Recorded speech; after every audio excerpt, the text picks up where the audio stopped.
ស្នេហានិស្ស័យឆាឲ្យយើងទាំង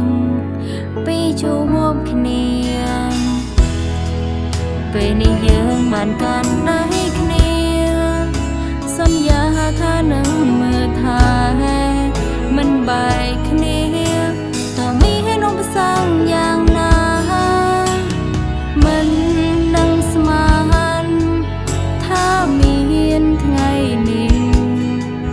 ចង់ប្រាប់ថាអូនអរគុណក្រុមយ៉ាងចង់មានវេលាល្អបែបនេះរហូតដល់ស្រឡាញ់គ្នាដល់ចាំសងស្គាល់ក៏មិនប្រាទោះមានរឿងអ្វីកើតឡើង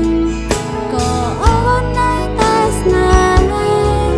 ពួកយើងនឹងនៅក្បែរគ្នាបែបនេះរហូត